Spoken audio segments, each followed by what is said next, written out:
Welcome to I news.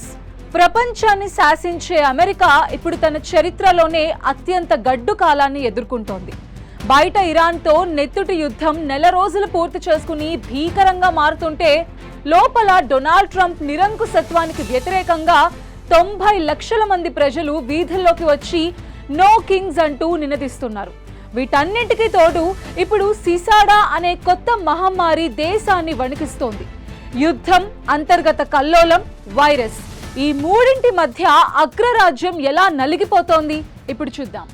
America గడ్డపై ఇప్పుడు అశాంతి జ్వాలలు ఎగిసిపడుతున్నాయి. ఒకప్పుడు ఇతర దేశాల అంతర్గత విషయాల్లో తలదూర్చి ప్రజాస్వామ్యాన్ని పునరుద్ధరిస్తామంటూ పెద్దన పాత్ర పోషించిన అమెరికా ఇప్పుడు తన సొంత ఇల్లు తగలబడుతుంటే ఏం చేయాలో పాలుపోలేని స్థితిలో ఉంది. ఇరాన్ యుద్ధం మొదలై 30 రోజులు గడిచినా టెహ్రాన్ లొంగకపోగా ఎదురుదాడిని ఉధృతం చేసింది. ఇరాన్లో అధికార మార్పిడి చేయాలన్న ట్రంప్ కల కాస్త ఇప్పుడు అమెరికా ఆర్థిక వ్యవస్థకు పీడకలగా మారుతోంది. వేల కోట్ల డాలర్లు యుద్ధం కోసం ఖర్చు చేస్తున్నా ఫలితం మాత్రం శూన్యంగా కనిపిస్తోంది. ఇరాన్ ప్రయోగిస్తున్న చౌకైన క్లస్టర్ బాంబులను అడ్డుకోవడానికి అమెరికా తన ఖరీదైన ఇంటర్సెప్టర్లను వాడి అమ్ముల పొదిని ఖాళీ చేసుకుంటుంది. ఇక దేశం లోపల పరిస్థితి మరీ దారుణంగా ఉంది. డొనాల్డ్ ట్రంప్ ఇష్టరాజ్యంగా వ్యవహరిస్తున్నారంటూ ఆగ్రహం వ్యక్తం చేస్తూ అమెరికాలోని మొత్తం 50 రాష్ట్రాల్లో నో కింగ్స్ పేరుతో చారిత్రాత్మక నిరసనలు మొదలయ్యాయి. గత అక్టోబర్లో 70 లక్షల మంది రోడ్ల మీదకొస్తే ఇప్పుడు ఆ సంఖ్య ఏకంగా 90 లక్షలకు చేరింది. కేవలం వాషింగ్టన్ డీసీ, న్యూయార్క్ వంటి నగరాలే కాదు, రిపబ్లికన్ల కంచుకోటలైన గ్రామీణ ప్రాంతాల్లో కూడా ప్రజలు ప్లకార్డులు పట్టుకుని వీధుల్లోకొచ్చారు. ఇది కేవలం ఒక పార్టీ ఆందోళన కాదు. రిపబ్లికన్ పార్టీ మాజీ సభ్యులు, స్వతంత్రులు, సామాన్య ప్రజలు అందరూ కలిసి రాజ్యాంగ పరిరక్షణ కోసం చేస్తున్న మహాసంగ్రామం. ట్రంప్ తన తీరు మార్చుకోకపోతే దేశ పాలనను పూర్తిగా స్తంభింపచేస్తామని వారు హెచ్చరిస్తున్నారు. ఈ ఉద్రిక్తతల మధ్య ఇప్పుడు సిసాడా వైరస్ రూపంలో మరో భూతం బయటకొచ్చింది.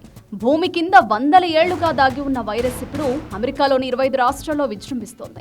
నీటి నమూనాల ద్వారా ఈ వైరస్ ఉనికిని శాస్త్రవేత్తలు గుర్తించారు. ఇది మనిషి శరీరంలోని రోగ నిరోధక శక్తిని పూర్తిగా హరిస్తూ ఊపిరితిత్తులపై తీవ్ర ప్రభావం చూపుతోంది. కోవిడ్ లాంటి లక్షణాలు ఉన్నా దీని వ్యాప్తి వేగం ఇంకా ఎక్కువగా ఉండడం ఆందోళన కలిగిస్తోంది. ఒకవైపు యుద్ధం వల్ల ఇంధన ధరలు మండిపోతుంటే మరోవైపు ఈ వైరస్ భయంతో మళ్లీ లాక్డౌన్ విధిస్తారేమోనన్న ఆందోళన సామాన్యుల్లో మొదలైంది. అమెరికా ఇప్పుడు ఒక త్రిశూల వ్యూహంలో చిక్కుకుంది. సరిహద్దుల్లో యుద్ధం, లోపల ప్రజా తిరుగుబాటు, అంతు చిక్కని వైరస్ మహమ్మారి. ఈ ముప్పేట దాడి నుండి బయటపడడం ట్రంప్ సర్కార్కు కత్తిమీద సాములా మారింది. యుద్ధం కోసం పంపిన 3500 మంది మెరైన్లు ఇరాన్ను లొంగదీస్తారా, లేక ఈలోపే అమెరికా లోపలి నుండి కుప్పకూలుతుందా? అగ్రరాజ్యం తన ఉనికిని ఎలా కాపాడుకుంటుంది? ఇప్పుడు ప్రపంచమంతా భారత్ వైపు, ఆ దేశం తీసుకునే నిర్ణయాల వైపు ఆశగా చూస్తోంది. ఎందుకంటే ఇంతటి సంక్షోభంలోనూ భారత్ తన ఆర్థిక స్థిరత్వాన్ని కాపాడుకుంటూ ఇంధన ధరలను పెంచకుండా మాస్టర్ ప్లాన్ అమలు చేస్తోంది.